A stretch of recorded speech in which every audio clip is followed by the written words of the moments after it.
Welcome to Pure Dog Talk, sponsored by Trupanion, medical insurance for your pet, and Embark DNA testing. And now your host, Laura Reeves. Welcome to Pure Dog Talk. I am your host, Laura Reeves, and we have a very fun, we're trying like a new thing this time. We have Kristin Sandstede from Big Moose Dog Training back, and we are going to show you and tell you, it's like show and tell, how to train your dog to get one of the novice trick dog titles that AKC has now made it an option for you to submit your video to a qualified trick dog and or CGC evaluator. Is that correct, Kristin? That is correct. And they allowed videos when we started doing not just social distancing, but stay-at-home orders for COVID-19. So that's a new rule as of March.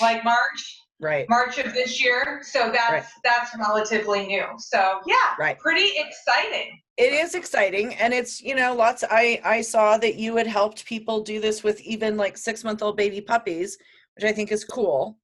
There is no age limit on the trick titles. So that is really awesome. So there's an age limit on the AKC Star Puppy certification, as far as you have to be under a year.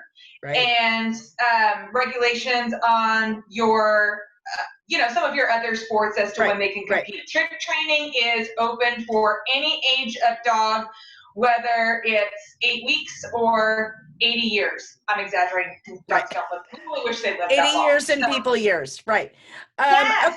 Okay. So the other thing that I think is really cool, if your dog has qualified for a canine good citizen test, CGC, you only need to pass 5 trick tests, right? 5 tricks in order to get your novice trick title. Am I right about that? You are absolutely correct. There's actually 4 levels of trick titles.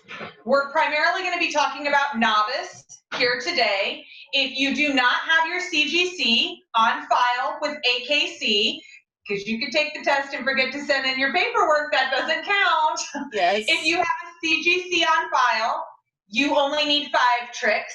If you don't, that's perfectly okay. You need 10 tricks. Some of my musketeers get a little OMG when I tell them 10 tricks, and I say, relax, take a breath. You're going to learn 13 to 18 in my class, and you are walking into trick training class knowing probably 6 to 8 just from what we learned in basic obedience. So novice, you need 10 tricks for your intermediate and your advanced.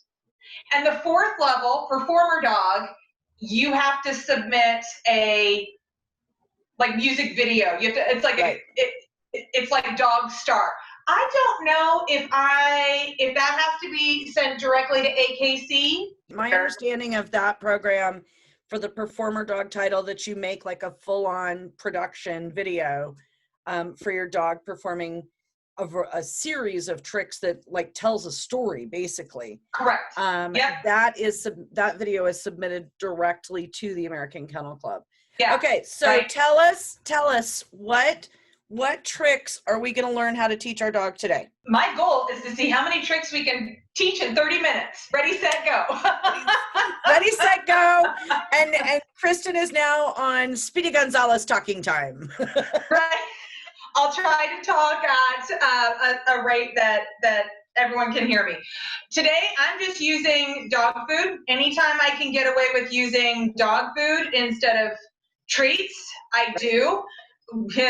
It's officially swimsuit season here in Nebraska, so if we can use our dog's kibble instead of ho-hos and cupcakes, we'll all be in better shape when we're lakeside. Excellent plan.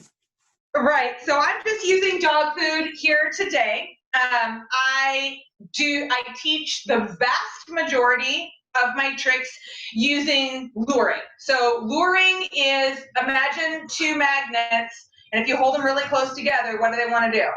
Jump out and touch, right? So I think of my dog kibble or my dog treat as a dog magnet. Where the nose goes, the tail will follow. So see the cookie, follow the cookie, be the cookie.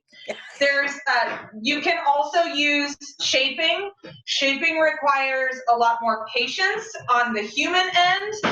That is not a trait I have been blessed with a lot of, and I have a hard time sitting and waiting for things to happen organically. I want to get in there and make it happen. So the vast majority of my trick training is using luring, which is fabulous because teaching sit and down with a hand signal becomes very easy when you're using a lure to get your dog into position, because from your dog's perspective, they see that hand signal. And dogs speak 90% of the time through body language. So it's way easier for them to read our body language than to listen to all this stuff that comes out of our mouths. So I actually pulled out Ara's trick dog title. She only needed five tricks to get her novice, because she already had her Canine Good Citizen by the time this program rolled out. So I figured we would start with those five. Perfect. And then go hit as many off this list as we possibly can. So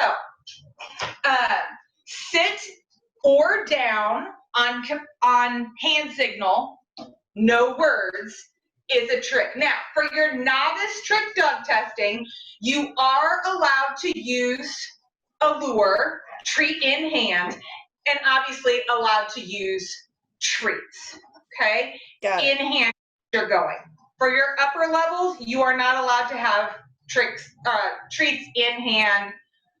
There are a couple exceptions that they do allow. Okay. So those are the general broad stroke rules. Arrow. So, and this is how we can even do, teach this with little baby puppies that are, well, Miss Agatha's age. So to get your dog into a sit position, I'm going to draw a line from her nose to the top of her head. And as I raise that cookie up, what's going to happen? Yes. Physics. You know, they start looking cookie, cookie, cookie, cookie, cookie, and then it's physics. Head up, butt down. So as soon as my dog's tail hits the floor, I'm going to use my marker word, which is just the word yes. If you like a clicker, you can absolutely use that too. And then my dog gets the cookie. So to get her in a down position from a sit, I'm going to draw a line from her nose to where her toes will be when she's laying down. Yes.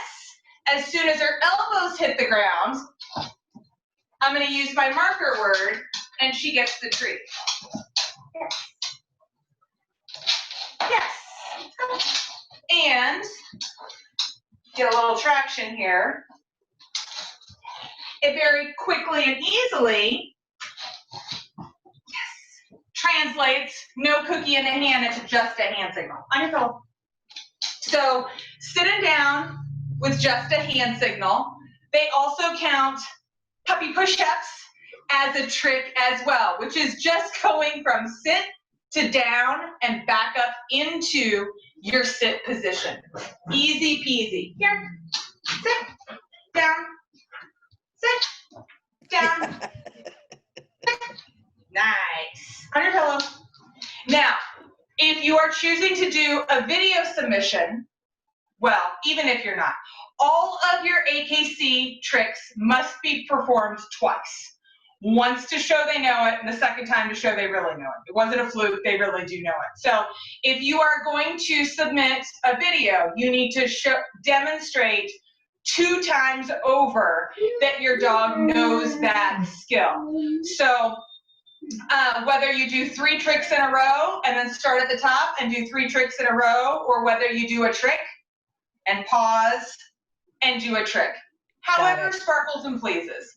But each one needs to be performed twice. And in the case of puppy push-ups, you need to do a pause, sit down, sit, pause, sit down, sit. So it's just not a continuous up, down, up, down, up, down, up, down. Got it. When you're videoing those tricks.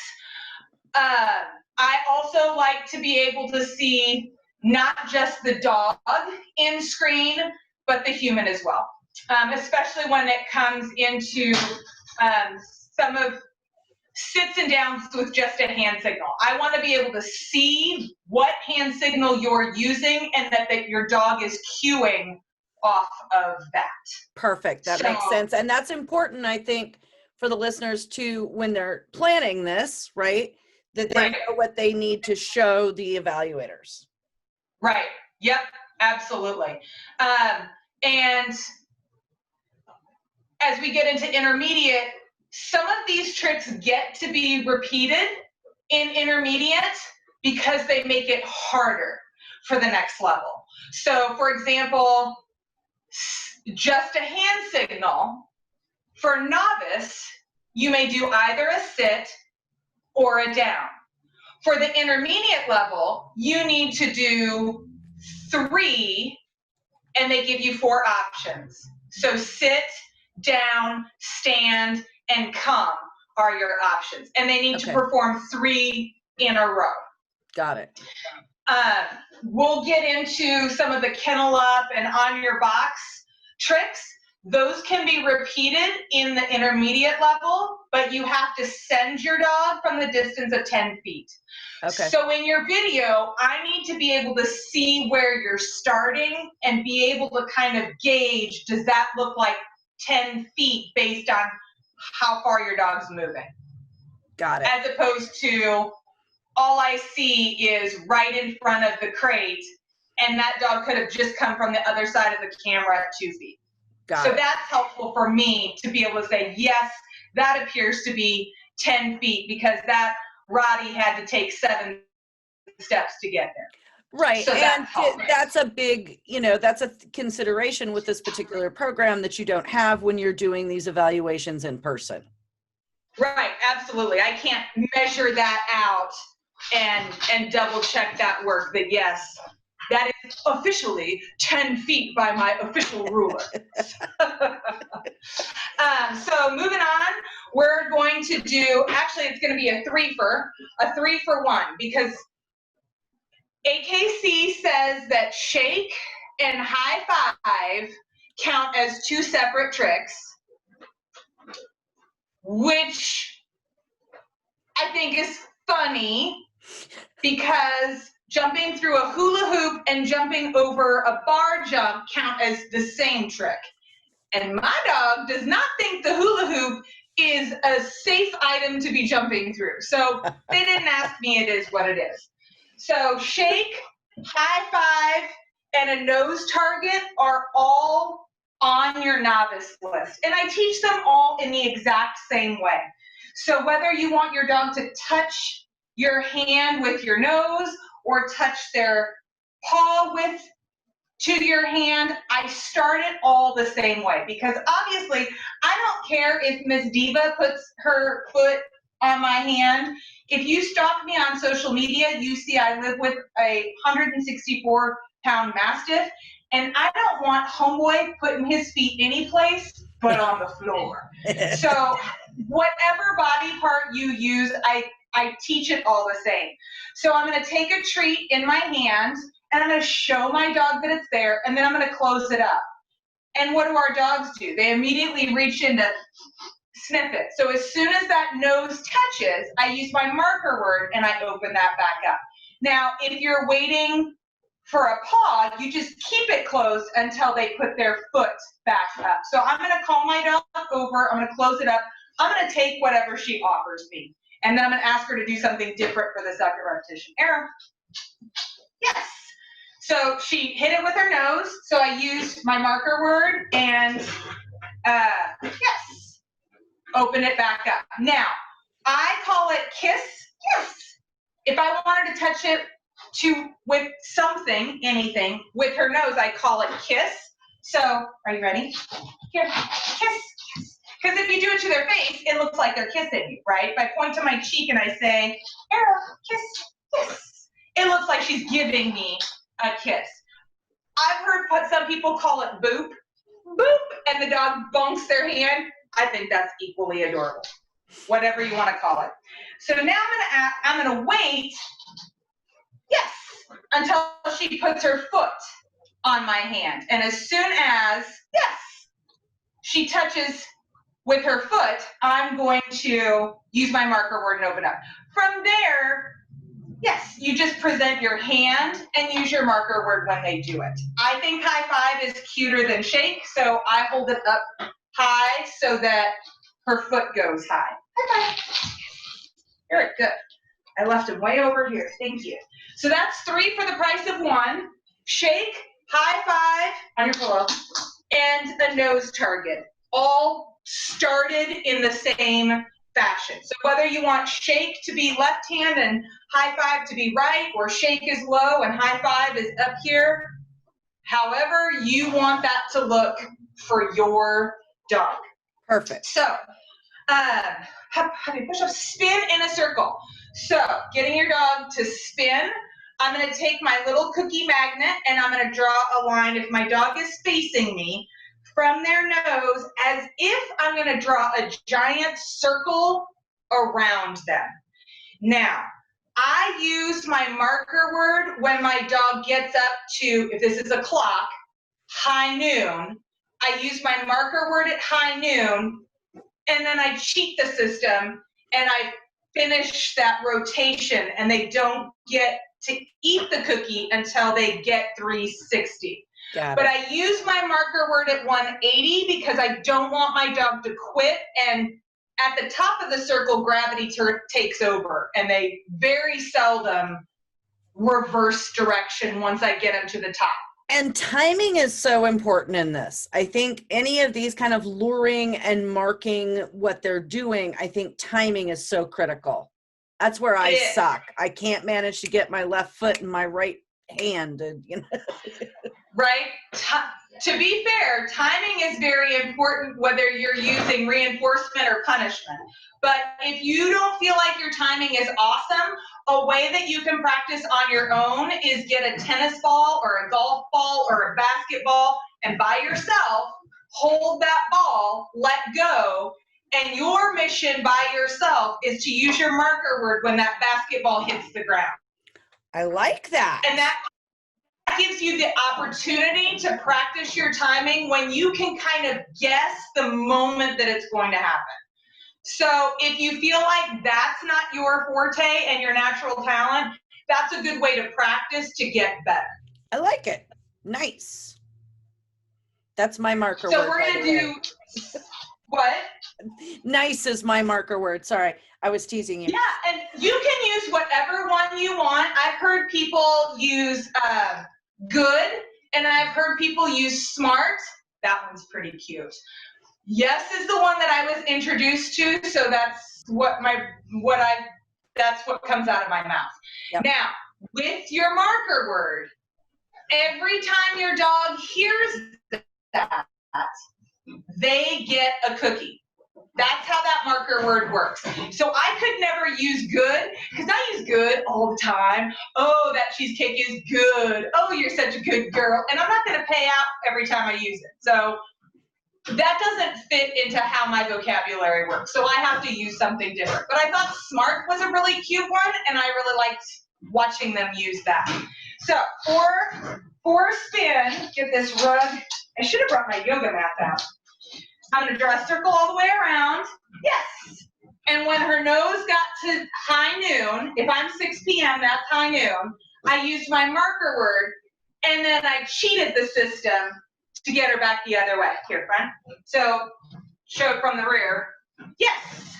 So I used my marker word at high noon, and then she didn't get to eat it until it came all the way back to me. And then that very easily, again, translates on your pillow into a hand signal. Because what does your dog see?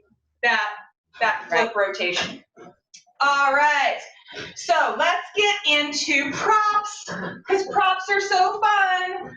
So 2 feet on a box is a trick.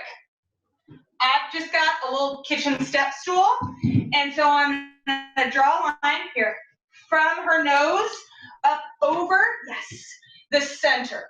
Now, I don't tend to put the treat down on. I keep it at nose level, yes, and draw it across. Off, here, step. And so you can use a step stool, you can use your phone book, you can use a Rubbermaid, whatever you got, girl, use it on your pillow. From there, we start with 2. I'm going to show you 4. You can also do 4 feet. That's a separate trick. Paws up is one trick. All 4 feet is another. Here. So I'm going to draw it up, and then I'm going to keep drawing, yes, until I get all 4 feet on the box. Now, if your dog is too big for your 12 by 12 step stool on your pillow, you can use your laundry basket upside down, assuming your dog doesn't weigh as much as you do. Or you can use your ottoman, your lawn furniture ottoman, something that's meant for humans to sit on, so it has a heavier weight gauge. 4 feet on an object. I don't care what the object is, as long as it's off the ground and 4 feet get on it. Now, one of the ones that's really easy. What? Grooming tables. Yes. Some people are like, maybe I shouldn't teach my dog to get up on the picnic table. I was going with grooming table that I do want them to get on. Yes, absolutely. And I don't have a picnic table in my yard, so I put my dogs on picnic tables because, again, groom tables. One of the ones that my Musketeers don't get to do in class, because it's one more thing for me to carry, but you can easily do at home, is in a box. Laundry basket, easy peasy, same principle. Here, I'm going to draw this across. Yes. I used my marker word for front feet. I'm going to keep moving this treat. Yes. Now I got in a box. Ta-da! Now I had 2 cookies in my hand. So when I used my marker word the first time, she got a cookie. And then I had more to pull her in. Right. So have a huge dog, I do the tub. I would totally, as you comfy, she melted. I would totally, this is your dog, you Bred. Congratulations, Laura. I know. If you have a giant dog, I would totally take a video of your dog getting into the bathtub in a box. If you have a teeny tiny dog, I would totally take the lid off your shoe box. It doesn't have to be a tall box. It just has to be a lid. Okay, can you get on your pillow? Thank you. Kennel up. Have strong feelings about dog crates. Everyone should have a dog that's comfortable in their crate. Whether they choose to use it every day is a personal choice. This is my very old pop-up crate. I like it because it folds flat. And so just getting your dog to kennel up. Arrow, kennel, in a crate. So the novice, it's just right here, and your dog waits for permission to get out.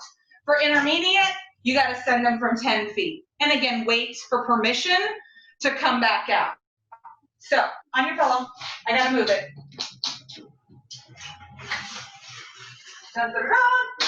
Walk a plank. This is a step aerobics board. If you don't have a step aerobics board, you could make a line of phone books or Encyclopedia Britannica. You could, I don't care, make something up. Walk along the edge of your picnic table. Just walking along an object that is off the ground. And it doesn't have to be high. So again, I'm going to use my cookie magnet. Here. Now what works best is, just joking, on your pillow. If this is my tiny Mr. Rogers neighborhood street, my cookie is going to be the yellow dotted line. Straight down the middle so that my dog goes on straight and all 4 feet hit. I kind of crammed myself in here with not much on-off room. Here we go. Here. See, space makes a difference. I didn't pluck it. I have not given my dog good space to get on and off. On your pillow. Quick, on your pillow. Hustle. She has way more entrance this way. Here. Thank you. Here. And then now you can see it. Arrow. Walk it. Straight down the plank. All the way off. Can you come back the other way? Here. Off. Come walk it. Nice. Very lovely. On your pillow. Walk the plank. A lot of these tricks you also see in agility, right? So if your goal is to have an agility dog, we're practicing these skills early. And a lot of these tricks are obedience related. So if you're planning on doing any kind of obedience or rally, you're going to see these, for lack of a better term, tunnel time. This is an outward hound, zip and zoom, indoor agility kit, Amazon special. It comes with little pencil weave poles. If you've got a teeny tiny dog, go to a garage sale and buy a little kid's play tunnel. If you've got a Yorkie or a Pomeranian, something low. If you need more space, there's ones out there. If you don't want to invest any money, take a couple chairs and hang a sheet. I would totally count that. Okay. One of the videos I evaluated, they had those floaty blankets you see at the lake. It's like a blanket that they lay out. It was rolled up and the dog ran through that. Totally counts. Totally counts. Ready? Go tunnel. Next. Now this is on my linoleum floor. Tunnel. And this sucker moves. So I'm kind of bracing it so my dog doesn't wipe out on this little slippery material. And when I do this in class, I have to have it braced because it'll turn and fall. Okay. That's all she wrote. Come on, Madam. On your pillow. Teaching our dogs to use their nose. Fun trick. So find the cookie. Empty to-go glass.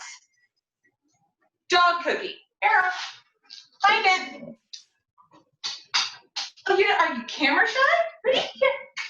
Get it.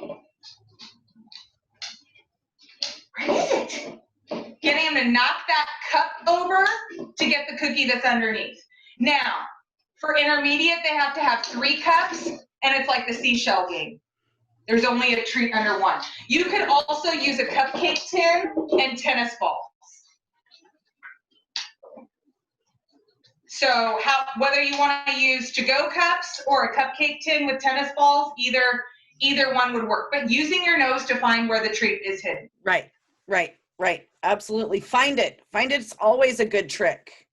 Yes, absolutely. I'm exhausted. I've worked really hard. Yeah, I know. It's so hard work being on camera. Okay, but you also get 2 handlers choices every session. I don't know. So whatever you want to call a trick, you can call because you have 2 handlers choices. So example of my wild card ones that I often see, I love home base. If I'm standing in a dog show and I'm on deck, because I'm next in the ring, if my dog is standing in between my legs, not only do I take up less space in the aisle, but I am very aware of what my dog is doing and what others are doing to my dog, even though my attention is on the ring. Right. So I call it home base.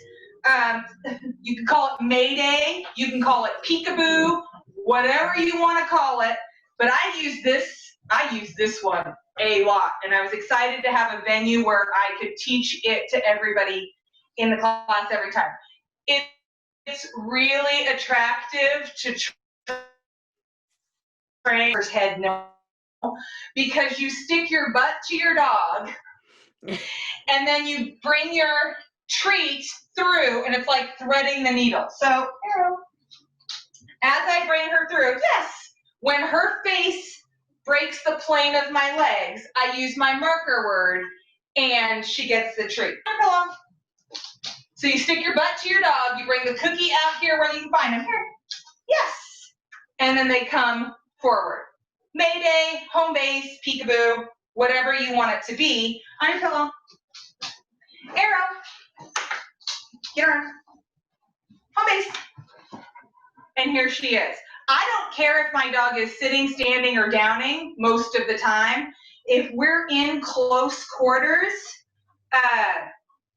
here, she, sit. I'll ask for a sit, and then I'll stand right here. And look how little space we take up by doing that. So I really like home base as a dealer's choice. On your pillow. The other one that I really like is a get around, which just means get out and around that object and back to me. So again, I got a cup on the floor, and I'm going to take my cookie and I'm going to lure out around the cone and back to me. So you can use a chair, you can use a cup, whatever. Again, just like spin, I use my marker word at high noon, but they don't get it until they finish the rotation. Here. Get around. Yes.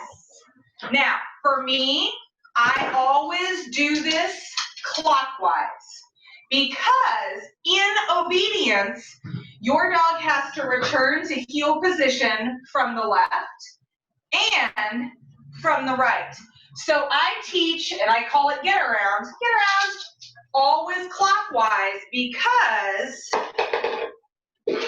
watch this, now I want her in heel position and I become the cone. Get around. Right. Dun, dun, dun, dun. She just got around me. Right. So that's one that I like on your pillow as a dealer's choice. What else is on our list? What I miss? Balance beam. Bark on cue. I'm a dog trainer who hates barking dogs, so I don't really teach that. Isn't the goal that you're supposed to be able to teach them speak and then don't speak? I mean, like, dig, don't dig? Yes, and there are some people who think that works really well. I have never had that effectively work brilliantly at my house because there's more motivation. Like, there are reasons why their barking is different than there's so many reasons. So that's not really one that I teach. Let's see. Fetch. I like to do it with two identical toys to start. So I throw one. My dog goes racing down there to get it. I'm in a hallway, so there's no place to come but back to me. Right. As my dog comes back, I make a huge deal this way. I got this one, world's best tennis ball. And my dog's like, I want what you have. As soon as they spit theirs out, I throw this one, and we trade. Then when my dog's in the habit of bringing it back and spitting it out, then I only throw the one that has dog spit on it. So that's how I teach fetch. I don't do it in a group class because the balls go everywhere and mayhem ensues, but that would be an awesome one to do via video. Find a treat on the cup. Go get your leash or your brush or your baby doll or your blankie or your insert whatever you want the item to be. Crawl. I call it G.I. Jane. So I'm going to start my dog in a down, and I feel very, very, very, very strongly about once I tell my dog sit or down, I do not want them to move until I tell them otherwise. So for the vast majority of the tricks that I teach, I lure it first and then I label it. Meaning I get the behavior happening on a visual cue and then I add the verbal cue. Secondary. Got it. Except when I am using a sit or a down or a stand to get my dog someplace else. So instead of using their release word, I'm just going to immediately cue the next behavior and then lure it. Got it. So for your down, Arrow, down, I have my dog in a down, and then I'm just going to take this cookie at nose level straight out. Now, some dogs will inch forward with their front legs and scoot their boots up. Mm-hmm. Other dogs push off with their back legs and then shuffle their fronts. So I never know which end the movement is going to generate from. So I typically just watch the middle of my dog's back, like where the shark fin would be on that dorsal. That's where I'm watching for any kind of movement. Right. So I'm going to cue it first. Jane, yes. And as soon as we got forward motion, Jane, yes. I used my marker word and she got a treat. On your pillow. Let's turn this sideways so you get a sideways view. Ready? Here. Down. Jane, yes. Jane, yes. And so she's G.I. Janing, hence Jane, across the floor, nice Perfect. and low. On your pillow. But you can call that and whatever. isn't on your pillow a trick? I mean, I'm pretty sure that qualifies somewhere as a trick. It does, but it's not on the intermediate list, and so I generally recommend my Musketeers hold it for the intermediate, on the intermediate instead of novice. Got it. Got it. So there's some that I start teaching, and then I recommend that they don't use it until the second level. Got it. And that way they get a little bit more practice. But yes, I love On Your Pillow. I use it all the time. It solves all the world's problems. Mine's get on the couch, so you know. Don't get on your couch and lie down. That's right. That's right. All right. We made it through this entire list. Yes, we did. Yes, we did. Awesome. And it wasn't even at like Speedy Gonzalez speed. I know. Well, it helps when you can get 2 or 3 out of the same start value. Yes, so that does. That's beneficial as well. Excellent. So all yeah, right. The trick program's been a lot of fun. It's been a huge hit. People love it. The tricks get more fun and cutesy as you get up in levels. For example, intermediate has balance a treat on your nose, carry a basket, catch something in the air. That actually has your healing with the auto sit included. Ring a bell, whether it's a doorbell or a whatever. Kid, make a button, push a button that makes a noise. So I bought a little 5 Below roll out battery operated piano, and my dogs play piano. It's basically paws up, except I'm asking them to put their feet on a music toy. Open and close drawers, wave goodbye, do a touch lamp, teeter-totter, wobble board. And then for advanced, there's all kinds of pivot, play dead, bow, take a bow, cover yourself up with a blanket, put your head down, which I've really gotten into using a chin rest for a lot of behaviors, including at the vet. Well, I will tell you one of my favorite things. I never train it as a trick per se, but for my bitches that are going to have puppies, for my show dogs that are a little excitable, all of those, there's down, which is one command, and then there's all the way down, and all the way down is all the way over on your side. And that when you have a bitch that needs to nurse puppies, when you have a pug dog that gets really excited and hot, or a clumber or a whatever, that's a control command that I have found super, super useful. And my dogs know all the way down flat. Nice. Yeah, it is. So on their side, not just flat, take a hit on their side. On their side. All the way down is a fabulous command that means get your head down, get everything down flat. And, yeah, I've played with that a little bit with the Mastiff, because then he's out where I can access his undercarriage and do toenails without him having to balance. Yep. So that was one I started doing with him. And he's right here, and he's like, "Why am I not getting a turn?" Well, I thought I heard something that wasn't Arrow, so. Yeah, his crate is just right here, and he was chewing out a deer antler. I'm like, that's really loud. And now he's like, excuse me, is this my turn? All right. It's still not. I will let you go take care of the Mastiff. I appreciate all of your time and joining us to teach us some good tricks. Yes, All I'm dogs so can excited. learn new tricks. Yes, it was so fun. Thank you for asking me. Thank you for watching. For more information, go to puredogtalk.com.